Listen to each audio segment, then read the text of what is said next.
Je vais aller maintenant à l'inventaire qui a été déjà mis en marche automatiquement une fois que j'ai mis en marche le module client.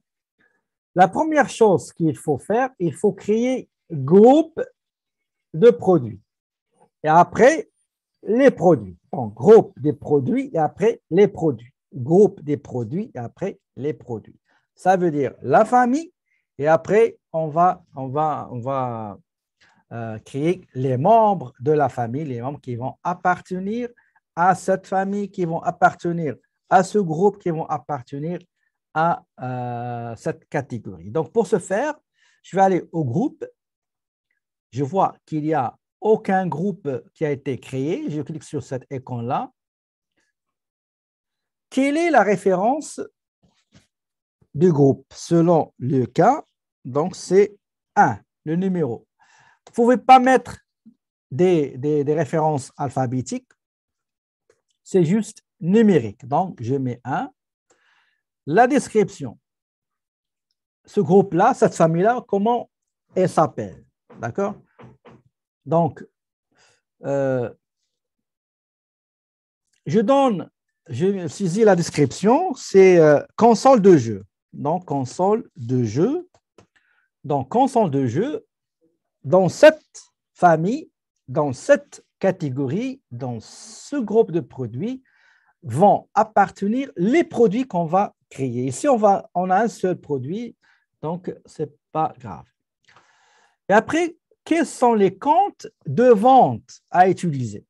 Quels sont les comptes à utiliser? De vente, on clique et on cherche le compte de vente dans lequel on va mettre les produits qui vont appartenir à cette famille-là. Ici, j'ai vente Smart Xbox Smart TV Games. OK?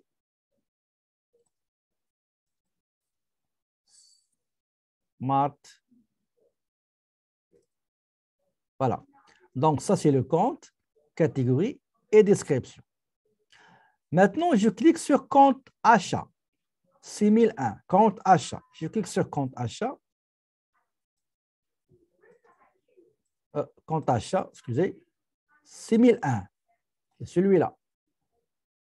Donc, achat Xbox Smart Games TV. Donc, compte de vente 5001, compte d'achat 6001. Compte de vente 5001, compte d'achat 6001.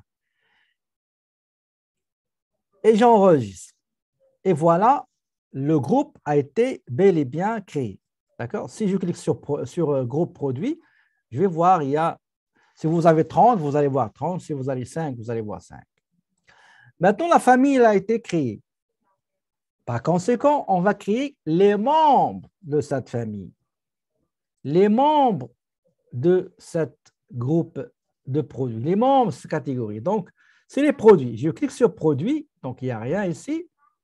Je clique sur cette icône, donc créer un produit. Donc, le produit, quel est son numéro? Quelle est sa référence? Quel est son code? Je vois que son code, c'est X. Vous pouvez mettre des alphanumériques ou alphabétiques ou numériques. Ici, on a mis XBS JTV. En français, quelle est la description?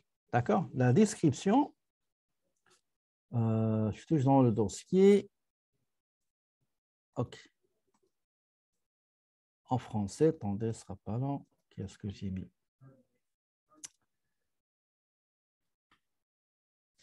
Attendez. Attendez, je vais recommencer, ça sera pas long. Donc, j'ai dit produit à créer. Donc, le numéro, on a dit c'est XBS GTV. XBS GTV. Donc, c'est Xbox Smart Games TV. Smart Games TV, tabulation. Est-ce que quelle est maintenant la famille? Quelle est la famille à laquelle ce produit va appartenir? OK? Je clique sur groupe de familles. Il va me demander la liste des familles à laquelle doit appartenir la famille qui va inclure, qui va contenir, qui va englober, dans laquelle on va trouver ce produit-là. Donc, il y a le console de jeu. D'accord? Maintenant, quelle est l'unité, code de l'unité? Le code d'unité, est-ce que c'est comme par exemple, il y a le kilogramme. Est-ce que ce produit-là, Xbox, on va le vendre par unité, par une boîte, par quoi? Par exemple, on peut avoir un produit qu'on va vendre, l'unité de mesure sera le litre, le kilogramme, mètre carré, mètre cube, etc. D'accord? Donc, code d'unité, c'est l'unité et le code sera U. D'accord? U. Unité U. Admettons, vous vendez quelque chose par kilogramme, vous allez mettre le kilogramme. OK? Et après, vous allez mettre kilogramme. Par exemple, par mètre carré, comme les tissus, par exemple. On va mettre mètre carré, le mètre carré, pardon, mètre carré, et vous allez mettre M2, par exemple. D'accord? Mais ici, c'est unité. La pièce. Admettons, vous allez mettre pièce, par exemple. La pièce. Et vous allez mettre PC, par exemple. Au PCE. Ici, on va mettre l'unité. Quel est qu'est-ce que ça veut dire pour vous? C'est parce que vous l'avez déjà vu, cette abréviation CUP. Qu'est-ce que ça veut dire pour vous, CUP? Donc, effectivement, le CUP, c'est le code universel des produits, c'est tout ce qui est code à barre, etc. Quoi d'autre? Donc, comme la preuve de vaccination, exactement, effectivement, comme je trouve dans le passeport vaccinal ou la preuve. Bon, donc ça, c'est dossier, description. Maintenant, pour description, si vous voulez, par exemple, ajouter une description en anglais, parce qu'en haut, il y a le français, bah, vous pouvez mettre ici la version anglaise. OK? Le prix, vous ne touchez pas à ça. Donc, je ne vais pas entrer. Vous pouvez mettre le prix de vente, la marge en pourcentage, quantité, etc. Ça, on ne va pas en parler. Quantité. Pour ce qui concerne quantité de produits, par exemple, vous avez quantité en inventaire, en stock. Vous avez quantité en commande, qu'on a commandé. Vous avez des commandes en soumission. En soumission, ça veut dire que ce n'est pas encore traité. En réserve, en achat disponible, démo et réparation. Vous savez qu'au fur et à mesure que vous achetez, vous vendez, il y a des informations qui sont remplies et calculées automatiquement. Par exemple, je ne sais pas ici, est-ce qu'on a mis des quantités. Par exemple, ici, on dit qu'on a une quantité en réparation. Donc, on a une pièce, une unité qu'on a envoyée en réparation, on va mettre 1. Et on a deux quantités qu'on met dans une vitrine présentoir. Dans le présentoir, ça veut dire en démonstration, j'ai deux quantités. D'accord? Maintenant, point de commande. Ça veut dire quoi? Ça veut dire quelle est la quantité minimale une fois on arrive à cette quantité et il faut lancer le réapprovisionnement. C'est ce qu'on appelle le seuil de commande, ou bien le point de commande. Donc, ici, on dit que la quantité minimale, si on atteint 10 unités, 10 pièces, il faut déclencher l'achat ou la commande.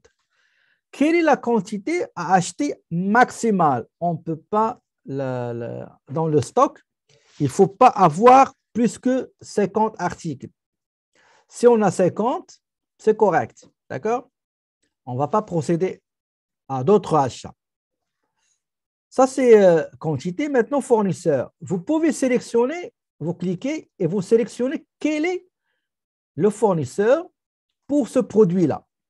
D'accord? Ici, on va pas le mettre. Composante, on ne va pas le mettre. Pour la photo. Pour la photo, si vous avez une image de produit que vous désirez insérer dans la fiche du produit, ben, qu'est-ce que vous allez faire? Vous allez cliquer sur cette icône-là pour aller chercher l'image. On va la chercher ensemble, par exemple. Attendez.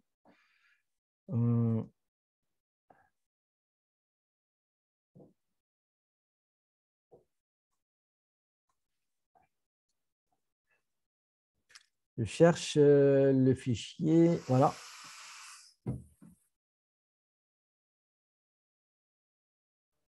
Je cherche le fichier.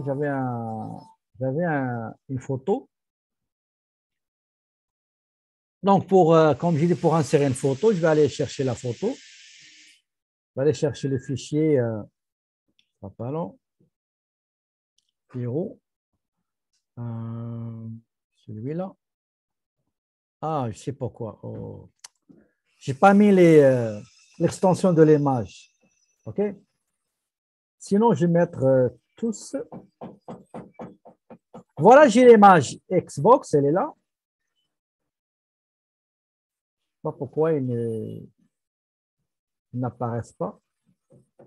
Je vais chercher. Je vais mettre, par exemple, juste cette image-là.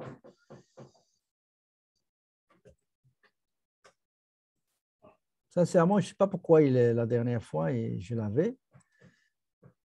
OK. Donc, c'est celle-là. Anyway. De toutes les manières, c'est comme ça qu'il faut insérer une photo. Si vous désirez la supprimer, vous cliquez sur « Supprimer ». Oui. Et après, vous enregistrez. Et voilà. Donc, c'est comme ça qu'on a terminé la mise en marche. On a terminé la mise en marche de tous les modules. Donc, module société taxe, module comptabilité avec modification, suppression, création, module client avec paramétrage, module facturation avec paramétrage, module inventaire avec paramétrage, module fournisseur avec paramétrage. D'accord? Donc, est-ce que vous avez des questions, s'il vous plaît?